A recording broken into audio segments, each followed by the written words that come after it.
right, everybody. Well, welcome back to another episode of the Blazer Victory Podcast. John Duncan here. And of course, I'm joined as always with both of my co hosts, Darian Smith and Jimmy Marion. And guys, we finally have a good recap episode for you all today. But before we get started, this game recap episode of the Blazer Victory Podcast is brought to you by Cahaba Brewing Company. Today, we are going to spotlight their Del Rio Mexican lager. There we go. Let me turn the can around. Del Rio, very fine Mexican lager for a really good cause. And, we've spotlighted this beer a couple of times earlier in this season. But get on down to Cahaba Brewing Company and check out the Del Rio Mexican lager. And also you can go to their website, cahababrewingcompany.com, to look at what's on draft, what drinks they have, and which event they have coming up. Speaking of events, we're going to have some basketball watch parties coming up in towards the end of December, but we will wait a little bit to make an official announcement, but we are excited to see some UAB basketball games, watch parties with you all in the Blazer Victory Podcast. Guys, UAB surprised the hell out of all of us, gets the dub 59-21 over Tulsa.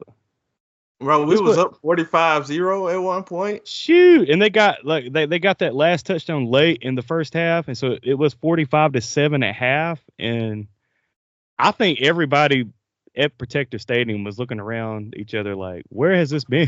Where has this been?" And honestly, man, went back and watched it. It's probably should have been 52-0 if Lee Beebe hold on to that ball. Like, he had nothing but clear real estate ahead of him. So I'm like, and like Lee Beebe played great, but I'm just saying that I'm just putting everything into context. Like this is a Tulsa team that just beat UTSA that came back. Tulsa's not a good team. Now, don't get me wrong, but what I'm saying is they're a team that can compete, right? Yeah. Like they can compete, especially with us. Right. They didn't compete at all. And, we talked a lot about that. Like, Tulsa is not a good team, but by God, you hand it to them 45-7 against any team at halftime. Like, you're playing some pretty good football, aren't you? Yeah, we didn't do that against Alcorn, No. Like, it was just like completely one-sided. I don't even know. Like you said, everybody was kind of looking like, I know everybody was happy, but it was kind of like confusing at the same time. Yes. Like the people you were around, John, was it kind of like, I'm happy, but I don't know how to feel about it. 100%. It was mixed emotions, especially in our section. Like, obviously you're clapping, when UAB scores the touchdowns, but you're thinking it like, so what is going on? Like, where has this been in? And I mean, maybe they did have a really good week of practice and this was translating, but let's see if we can get some, Darren, we all talked before we recorded. Let's see if we can get some consistency. Do it again this next Saturday against UConn. I might be believing. I'm a believer, baby. I think people are believing right now. My question, the stage was set, the American Athletic Conference game against Tulsa, and for UAB to come out there and have a dominating performance. My question is just where does this rank among UAB football wins in program history? Oh man, it's towards the bottom.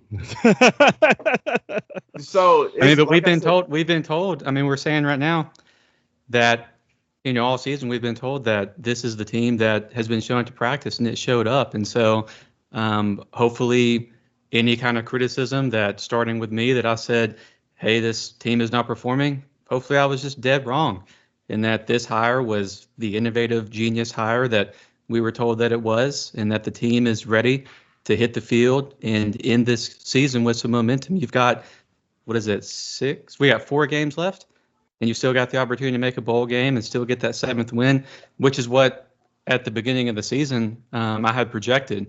And heck, at 1 point. I mean, if you can just it doesn't matter, I guess, how you get there. If you can get to 7-6, if you can get to a bowl game and win that and create some momentum, that's what we were saying before the season that we'd be super excited about. So it's been a hell of a journey, but kudos to Trent Dilfer. Kudos to all that were involved and really just setting the stage for what will hopefully be just a great ending to this year. 100%. And hey, Darren, we all three, criticized this because this season has gone overall poorly. So extremely poor. Yeah, this team has not been competitive in most of their ball games.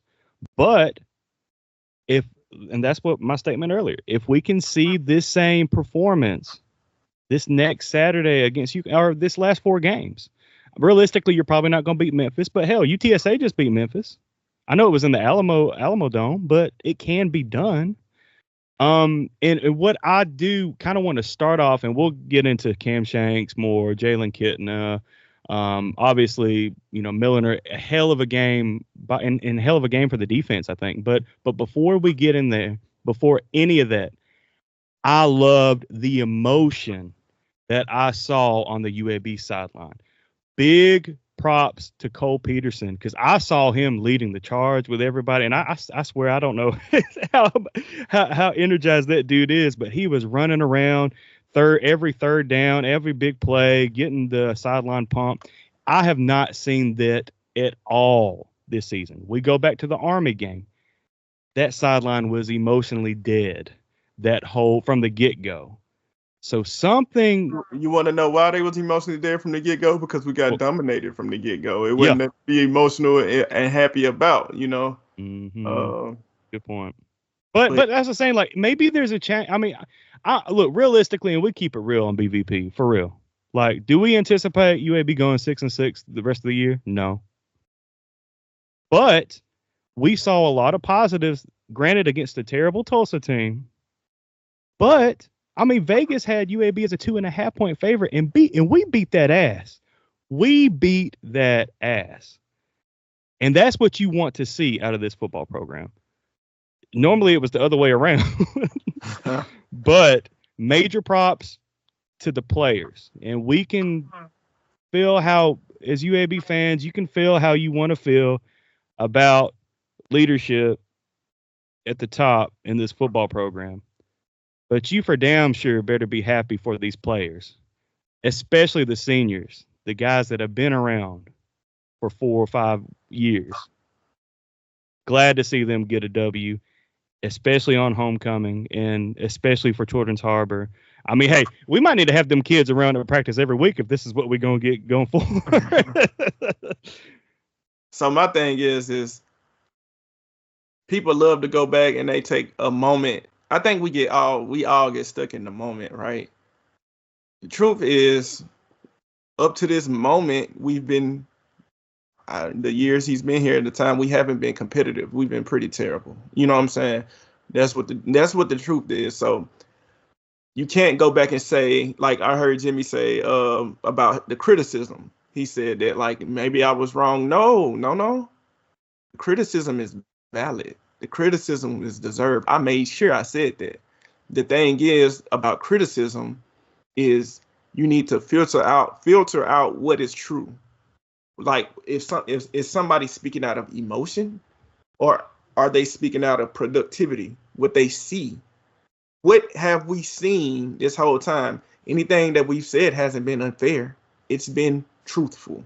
It's been horrible, horrendous. We've barely been competitive. That's what I've been saying this whole time.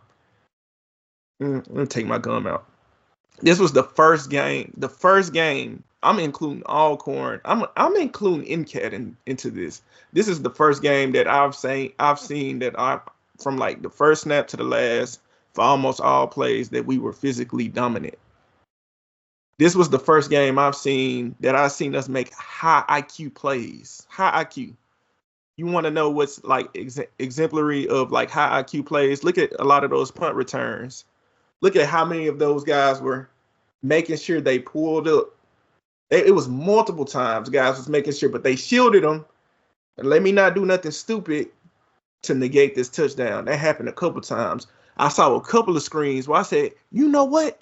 it looked like guys looked at film. I saw defensive linemen say, "Oh, okay, I know this. Let me stop with this upfield rush. Let me get out. It's a screen. It's a tunnel screen." I saw linebackers triggering quickly to get to that play. I'm like, I haven't seen us make quick trigger high IQ. It looked like we diagnosed the play, like we actually looked at film and say, out of this formation, this may be coming. Watch out.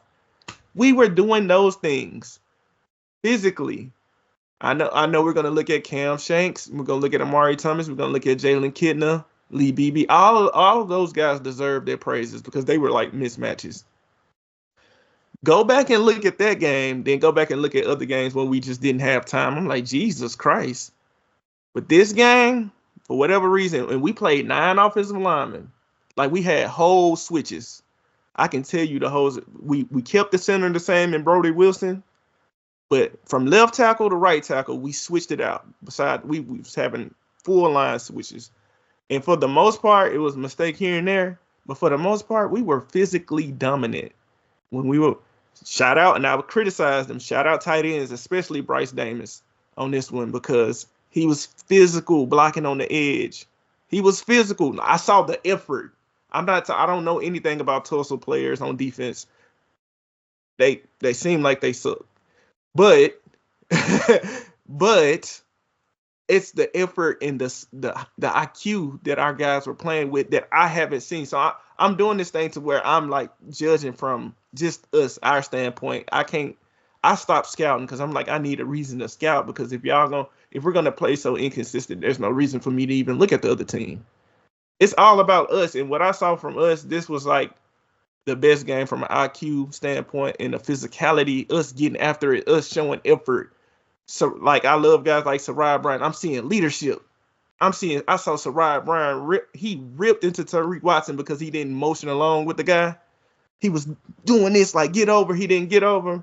After the play, he lit into him. I have seen none of that all year.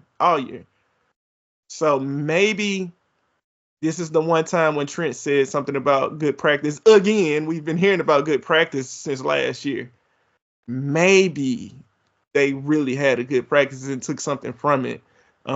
It took something from this bye week. Last time we came out of the bye week and got killed. We got killed. This time we did the killing. Like I don't know. This don't sound like right to say on the podcast, but you know what I mean. But yes. Yeah, but yeah, so all of that to say, it was a lot of good things I seen on the field from us that doesn't depend on the other team to see. It was just us, like I'm looking at in the bottle, and I'm just like, I've never seen that. I haven't seen that all year from us, and we did those things, and that's what I'm proud of. And then I can get to the rest of the stuff later, but I just wanted to get that out the way. Yeah, shout out to YouTube. Hey, if you are not subscribed to the Blazer Victory podcast, subscribe to us on YouTube. It's at Blazer Pod. And hey, what you say? I'm trying to get he just made the thumbs up. Like Jimmy always. I don't know what my settings are in Skype. It's always just Jimmy. These random. Like, the balloons came up again? How do I do the balloons? No, it was the thumbs up. Can you get anything, John? No, I don't guess my computer likes me. Yeah. But you know what does like me? Candy corn. And Darian, you said if we was going to win, you was going to eat some candy corn. I said like 2 in a row. Oh, okay. So if they beat UConn Saturday. If we beat UConn. Okay. If we play like we did and like, you know what I'm saying? No, I ain't going to even say play like we did. If we beat UConn, I'll eat candy corn. Like, and then you know what, John, man, you had a couple people like a couple people like sitting in that dang on Dr. Pepper candy corn. Oh, Thomas at the yeah. Then it was like I got other messages about that. Yo, don't send that to me, man. Like I'm not drinking that. Jimmy, hey, I would try it. It's probably gonna be nasty, but I would try it. Yeah. You gonna try it, Jimmy? You would try the candy corn Dr. Pepper? I'll try it. I was trying to get the balloons to come up, but they're not working. That's what that must mean you're not gonna drink the corn. But yeah. Oh, hey. Darian, I do have a real question because you mentioned the offensive line rotation. I mean, and playing 9 guys. I mean, is that a common theme? Like, with other programs, or because the reason why I ask, oh, you're saying okay, it's not, and the reason why I ask is like, man, can they play together like when you're rotating left and right, like especially on the offensive line? But I get it why they're doing that to keep them fresh, and it looks like it paid off. But is this a real thing they can do going forward, Darian? Like with the rest of the season, like with playing 9 guys on the offensive line each game? You do whatever works. You know what I'm saying? So I would say I like it. You know, shout out to Coach McCants, man, McCants. Yes. I would say you go for it because we needed competition. I didn't want guys to be comfortable, right? Like I didn't. You played poorly and you expect to just come out there and just start again. A lot of the offensive line performances this year has been poor. But I like the sense of competition because it's like now in the same game, since it's not been satisfactory at all. Shout out to Brody Wilson. He's leading the charge. He didn't change out at center, you know, us centers. But everybody else, rightfully, all of y'all need to prove yourself every single spot.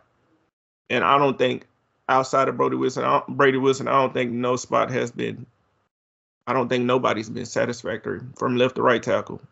From what that's just me talking, and maybe I'm just a stickler, but I think it's the right move to do is create competition, and you letting the players see it's like, hey, he just played better than you did.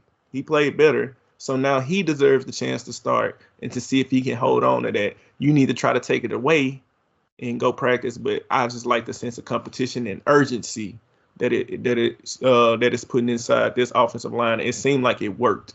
I saw a lot of good offensive line play, you know, so I think it worked from that standpoint. Now, I don't know if it was just like, again, I don't know how good Tulsa is on the D-line, you know, but we'll see how it carries over to UConn. I was just looking to see if we gave up a sack. Let's say we gave up 2. Was that late in the ball game, or did they get one? Darren Franks gave up 1, and then at right tackle, I don't know who gave up the other one. I don't know. Okay. Well, but I agree with you.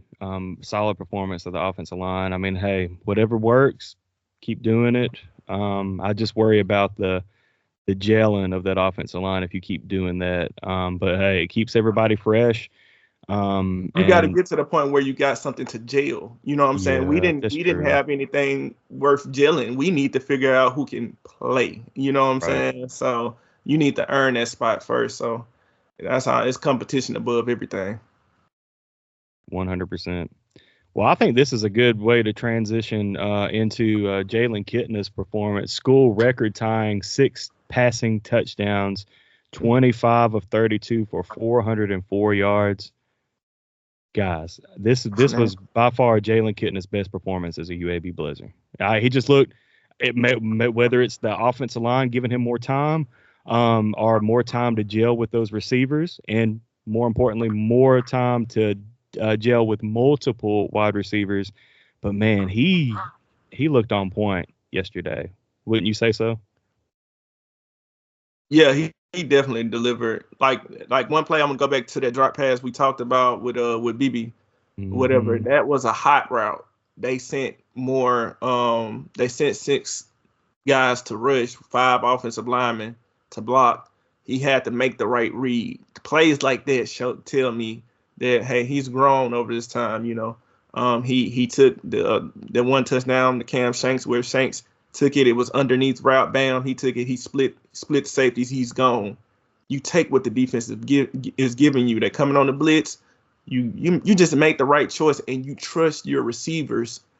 You know, trust that your offensive lineman is going to block up and do the right thing. Trust your receivers, and you can make something happen there. I think he did a lot of not trying to do too much. He still irks me with like carrying the ball around like a loaf of bread when he runs. Yeah. He fumbled once. Saturday. Yeah. Put the ball up. You know what I'm saying?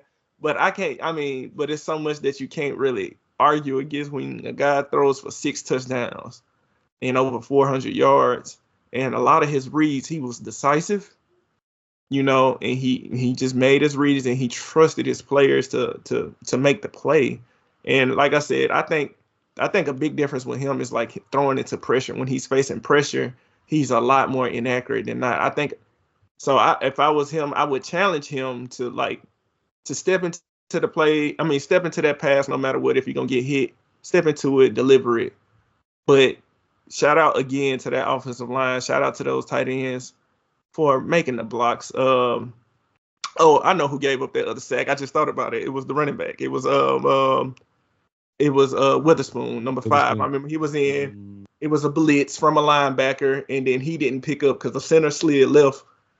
Like 2 of the linebackers blitz, he was supposed to come and pick up that other guy, and he kind of just picked up a defensive tackle, and Jalen Kenner got smacked on that play. But plays like that kind of it can show you like, hey, this is how we was losing games. Like we wasn't picking up on assignments. All of that stuff is important. So shout out to the offensive line. I want to make sure they get their love and just do shout out to the tight ends. Shout out to the running backs for that protection, because I knew everything in the national media is going to be about the skill guys because they were mismatches. But I think they're mismatches for a lot of people if we get the adequate time and we play with the adequate physicality and the adequate IQ. And we did that this game, and they deserve credit for that because I've been getting on them. They deserve the credit. Well, it wasn't too many games ago we were told that Kitna had top 10 pick NFL talent, and maybe that was right.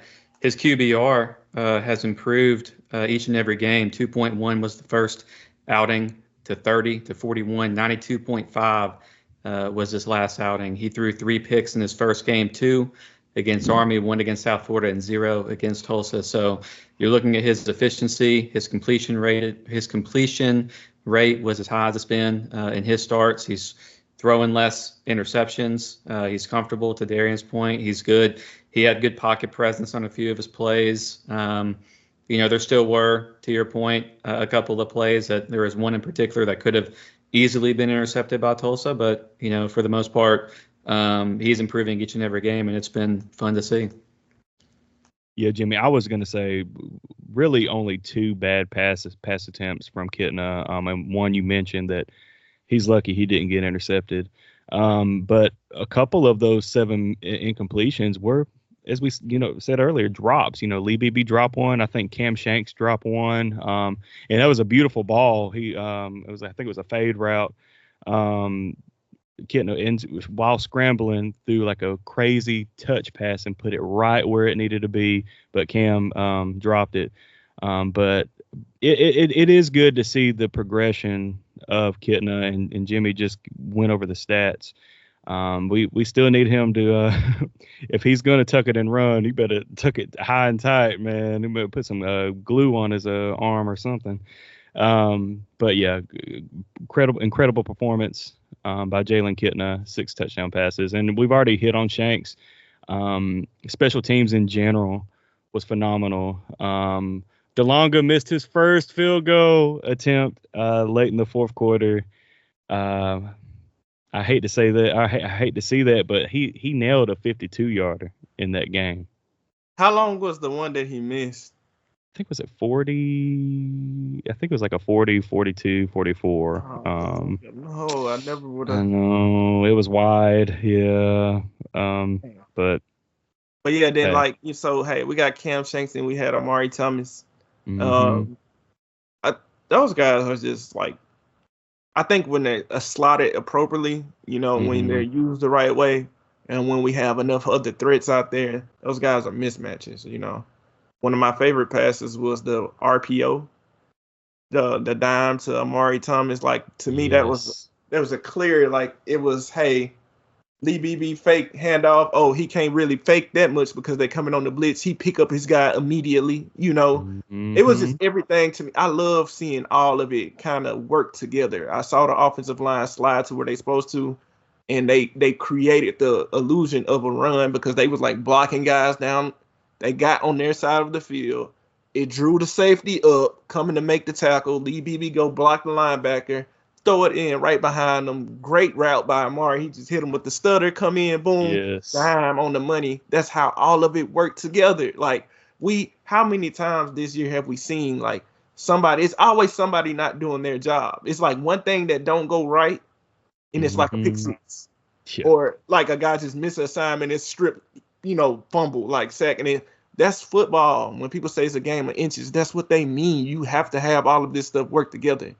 And I'm just proud to see that we were able to see Cam and we were able to see Amari work like they can. And then we was able to see young guys. We saw Xavier Daisy, the true freshman. We saw him make a big catch on third down, I believe. A key third and long catch reception, yeah.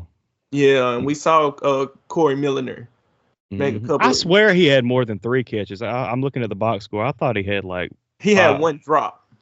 Oh, okay, yeah. Yeah, he had 1 drop. He had a couple targets. Mm-hmm. We saw Dallas Payne. We saw Bryce Davis catch a touchdown. And that was a nice pass right over the outside. It made me nervous throwing that because it was through double coverage in the middle of the field. I was like, oh, man. But he put it right where only Bryce Davis can make a play on that. So hats off again. But, the common theme, Darren and Jimmy, what we're talking about, is improved offensive line play, and we're seeing more vertical passing. The vertical passing game has pretty much been non-existent up to this point this season. But we're seeing the quarterback have time to let those routes develop downfield, just a couple more seconds. And that vertical passing game, when it's on, it is hard to stop this UAB offense. It went back to kind of what we saw last year when we were popping on offense. You get the offensive line to play at least to this caliber these next 4 games. UAB has a shot to win every one of those games. So we'll see. Another thing I feel like that helped is the play action. We did a lot of play action, and you think about it as an offensive lineman. If you're a D lineman, it's 39, they're gonna pass. You can just tee off and you can get off. But the threat of the run, it changes up your blocking scheme. So you're coming off the run. So as a defensive lineman, you have to react to that. You're stopping yourself and you're trying to. Then you gotta. It naturally just gives you more time. Then you're also sucking up the defenders if that threat of the run is valid. So I think we did smart by going into a lot of play action, and then I think it really helped us out and allowed us to get downfield. One thing I was going to point out was it's been fun to see Shanks and Thomas develop some chemistry with Kidna. So you look at a guy like Shanks the last 3 games, he's got 20 catches for 308, 3 scores. And you look at a guy like Murray, who in his first 4 games of the year, we've got, an 8-game sample size now. So 4 games with Zeno, he had 14 catches, 122 yards, and 2 scores. 4 games with Kidna, he's got 28 catches, 322 yards, and 6 scores. So UAB's certainly been throwing the ball a lot.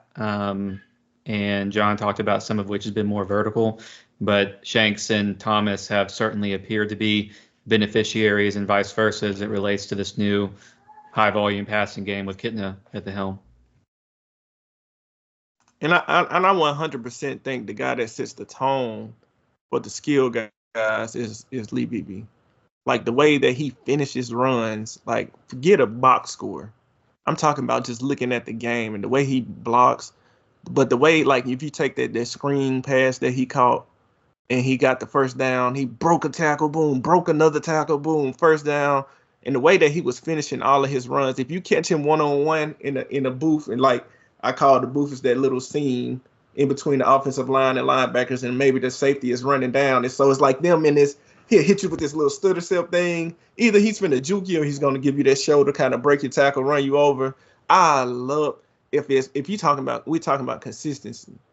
If we talking about one thing that's been consistent all year, minus Alcorn, he had all those fumbles. But the way that he runs the ball, the way he finishes runs, he is special to me. Like I love Lee Beebe. Like nothing can change his attitude and he runs so ferocious. Like I feel like I can always depend on him, no matter what. And to me, that's been a constant throughout the year. So shout out to him. But I think if we can carry over offensively, this IQ, this, again, physicality. Listen, going against a guy from Tulsa and going against a guy from freaking Georgia as a defensive tackle or DN, listen, you're going against 2 different monsters. So it's hard to judge physicality a lot. But what I can judge is effort. That's why I wanted to highlight Bryce Davis. I saw him give way more effort on the edge. We did like a reverse to Cam Shanks or something like that. And I want y'all to go back and see if y'all can see that play. Bryce Davis get downfield, and he's blocking the heck, like his effort to get to the dude, and then he's blocking the heck out of him. I think he pancakes him, boom. Like I haven't seen that attitude. That's what I've been looking for. And will that carry over is the question. But I know we can talk about the defense, but I just want to make sure I continue to harp on that because I feel like that's what unlocked our game offensively.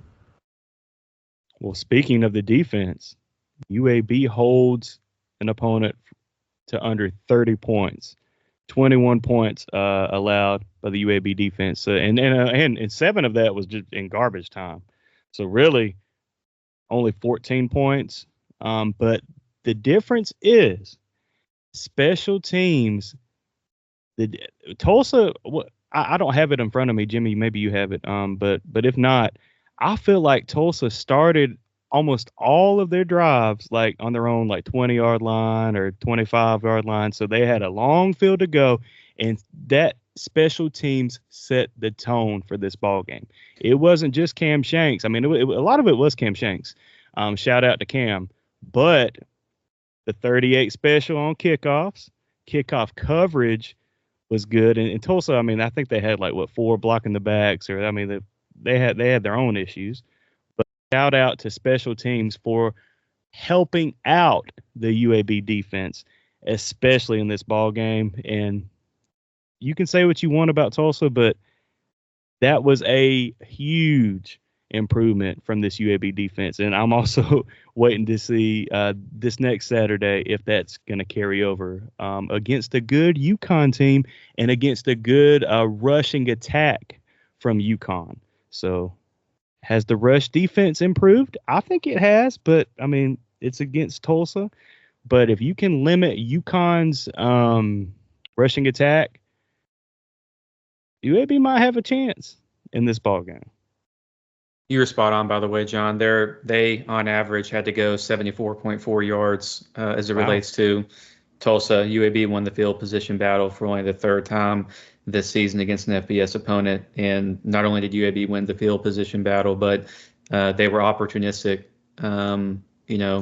with their outings. And so UAB was successful in both of those categories.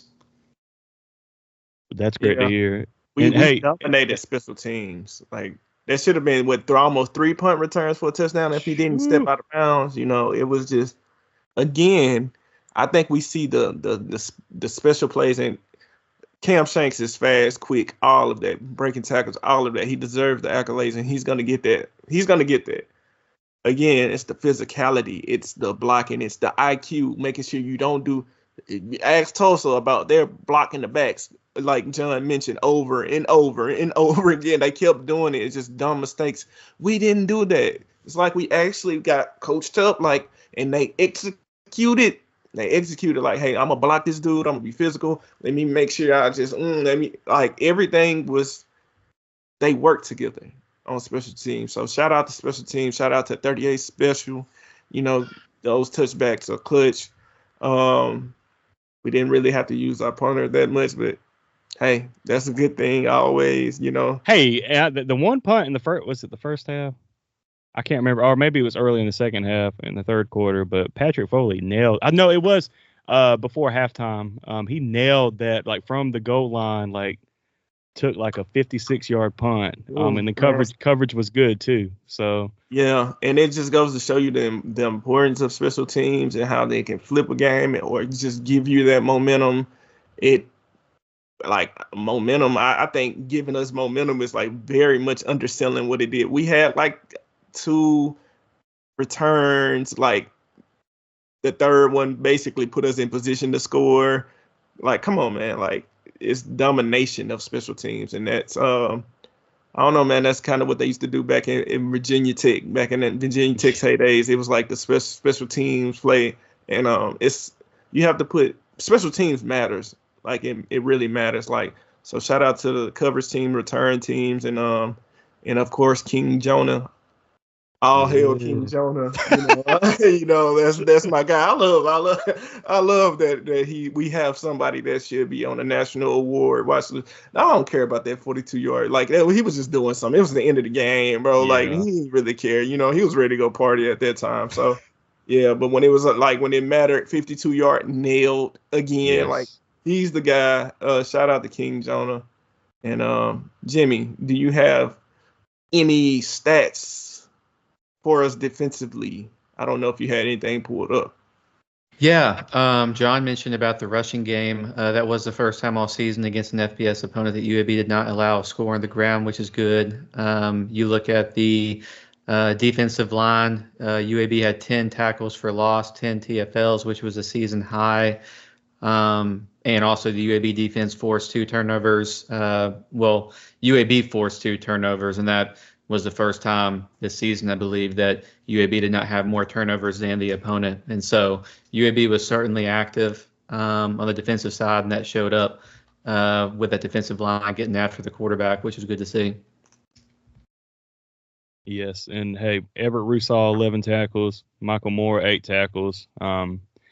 I know we alluded to it with the offensive line playing 9 guys, but Darian, I can't remember if you spoke on this earlier in the episode, but can you talk a little bit about the way that the defensive line in particular, they were rotating guys left and right to play on the defensive line? So it makes me happy, but at the same time, it's leaving me with that feeling of where was this all season? Like we talked about. And it could have been injuries, but I need people to understand we only have limited amount of info. I don't know what's going on. Only thing we can do is ask the question. So now it leaves us feeling a certain type of way. A lot of the games that we played, we've seen 2-3 defensive tackles. Mostly it was just Derek Shepard and it was LD Cox. Then they'll put in Kevin Penn a little bit and maybe a little tiny bit of Jonathan Allen. But this game, man, they were rotating guys in and out. Man, I saw Kevin Penn, LD Cox. I saw Derek Shepard. I saw Jonathan Allen, Emon Smalls. DeMarcus Smith was back. I was just seeing guys on the edge. You saw Odin Ajor. I saw Jaquan Mason get in there and make a play at defensive end, number 58. You saw Desmond Little. You saw Johnson. You saw Smear, James Smear. You saw all of these different guys just rotating in and out. And I was just like, and we was keeping each other fresh, and everybody was making good plays, and I'm just like, okay. And then that linebacker, OC Brothers was back. You saw Rusall and Michael Moore. Then I seen Tyler McNichols make a good play out there. It was a good solid tackle. He shed a block, boom, made the tackle. I'm just like, okay. And then, I saw more corners. I saw more Tyreek Watson out there. You saw all the different safeties. It seemed like we just had more substitutions going on. I don't know if that was because injury, like we had guys coming back. It definitely had me feeling like we're doing a lot of more subbing. We saw a guy we didn't even get to talk about on offense was Armani Goodwin, who scored this game as well. And it was another thing to go back to substitution. It was like, have these guys been hurt? Or, we saw Armani Goodwin also have a good kick return as well. I'm like, again, I'm happy. I am happy. And I don't want to be complaining or nothing like that, but I'm going to assume that maybe guys wasn't ready to get on the field from a mental standpoint, or they were hurt. Because otherwise, I'm going to be like, well, it's obvious that these guys could have helped us. Why weren't they out there? You know what I'm saying? Because I felt like it's so many times I love LD Cox's hustle. But so many times I've seen us like use him so much. He was clearly tired. He would be gassed out there. He just trying to play. I'm just like, dude, we got Kevin Penn. We got Emon Smalls. We got Jonathan Allen. We got all these guys. We got DeMarcus Smith. We can get them out. Why are we forcing this one guy to? And I don't know. But this game, just like the offensive line, we were rotating guys, and everybody made a play.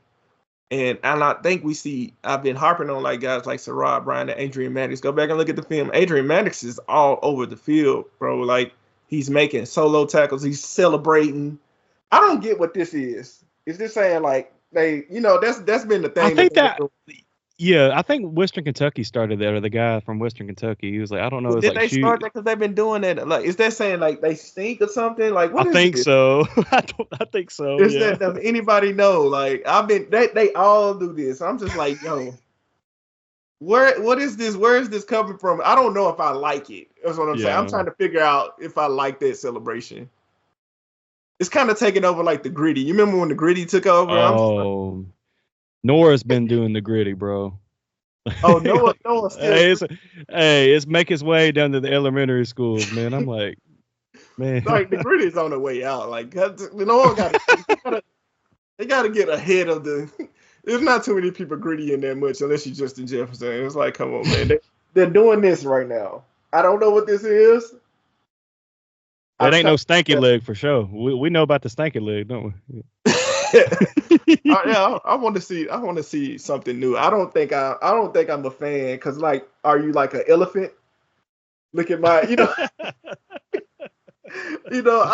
don't like that. Let's do something. Do like a creative dance or something. You know what I'm saying? Like, yeah. I don't know. I like when Bama did the whole that thing. Oh, Yeah, like all I'm saying is like UAB players. If y'all listening to this, come up with something original. I don't want to. Y'all, because like they was making tackles and they was so ready to do that. I'm like, stop doing that. Like, it's driving me nuts. Like, but yeah, that's a sidebar rant. But anyway, shout out to the two safeties in Sarai Bryant and Adrian Maddox. I really think those guys they go to thumbs up. Hey, Jimmy, the thumbs up, man. Yeah, 3 times already. But yeah, shout out to them. I think they really like provide leadership. I saw Sarai. I've never seen this in the game. I saw Sarai Bryant rip into another player, and we were up like 38-0 or something. He was just like stabbing. I'm just like, I love that. That's what I love to see. That's what we call leadership and accountability.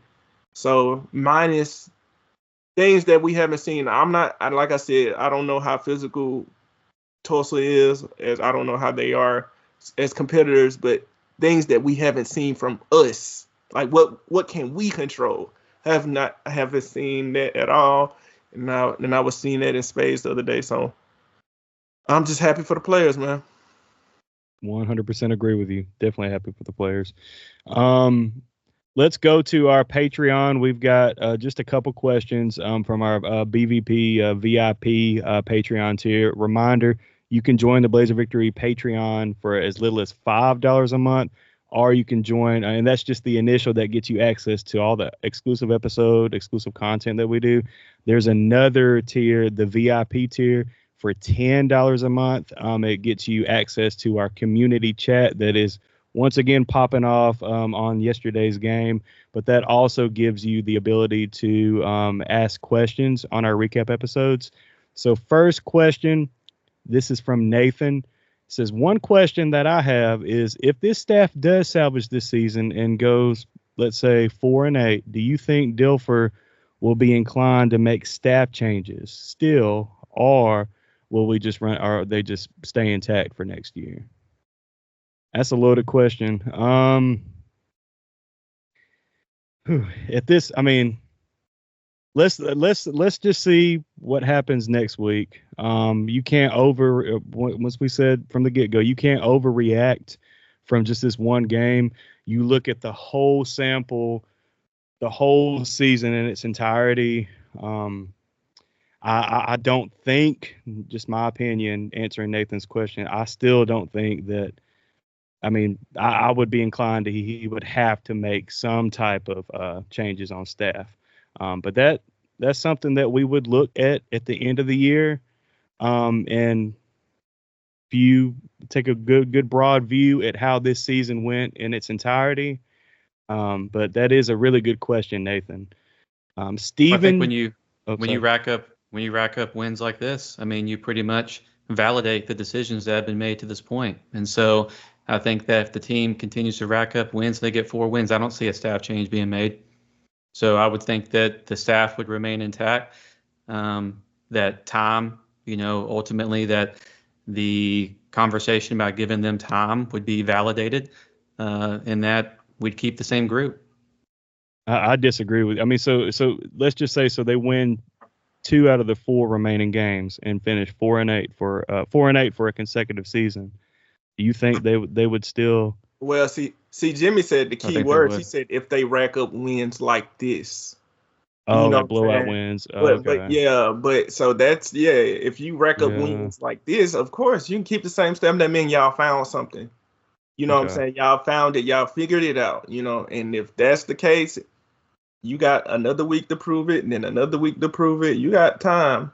But you talking about 4-8, and it really depending on how y'all are looking at it. You like looking at 4-8, like how competitive you look, because I like if we talking about you go out there and you beat Charlotte and Rice, yeah, like Rice just beat Navy, which is weird, but you go out there and beat Charlotte and Rice, and then you say you get blew out by Memphis and you don't really look good against UConn. Fire somebody, like, and make some changes. Like we did it your way year 1. We did it mostly your way again year 2. If it proves that it doesn't work, which in large it has proved this year. Listen, I'm celebrating the moment. I celebrate moments and say, hey, this is something to build off of. But this moment, we can't just be like, hey, man, the end of the year. No, we got UConn coming right up. And we guess what? We can get blasted. Like we performed admirably against Arkansas, and like oh man, and then we got killed multiple games in a row. Like, so consistency, time will be the revealer of all. And yeah, man, if he can figure it out, like I said, I haven't been a fan of his. I haven't been a fan of the way that he kind of talks as a salesman. I haven't been a fan of how they've treated us over here at BVP. I've been vocal about that. Yeah. So but if people can learn, I go to church. I believe in Jesus. I believe in God. I believe in forgiveness, and I believe in growth. So if people can grow, I am down for the growth. I am down for that. That's just me personally. But guess what? If you don't grow and we still get our eyes beat out, fire somebody. Hey, honestly, we go out and we lose the rest of this game, fire somebody. You need to be fired. Like, the AD need to be fired. Let's be real about that. Like, if we go out and we do it, let's do it all. That's how I feel. But that's why we have the games to play. So that's my last thing I'll say on that is if you win 2 out of your last 4, you win 3 out of your last 5, you're likely to pick up some type of road win for the first time. And I mean, who's making the decision to fire staff? I mean, that's going to have to be a decision that Trent makes on his own. So I'm just speaking logically. You win 3 out of your last 5 games, 3-2, get a road win. Then that's why I don't see staff changes. I still would want to see staff changes, but that's just me personally. Because you got to do that all over. It's not the last couple of games. It's the season. You've had the season to prove something, and we haven't. The season is still a failure, and a large part of the season we weren't even competitive. We got our eyes beat in. Why is that? I need you to change that. And if you don't make any changes, you're saying the UAB football program is content with 4-8 every year, and that is abysmal from where Bill Clark rebuilt this organization. So, all right, next question. Well, really just a statement from Steven. He said that the fact that a homecoming game will go down as one of the worst attended games in history says it all. Yeah, the crowd there wasn't no 17,000 there. Y'all saw my picture on Twitter. That was right before kickoff. There wasn't no 17,000 people there. I guess that was paid attendance. But for the fact to be a homecoming game, that's sad. That is the worst. That looked worse than that UTSA game. Was that a couple years ago? That it was like storming pretty bad. But I think we had more people at that game than the game yesterday, and the weather was perfect.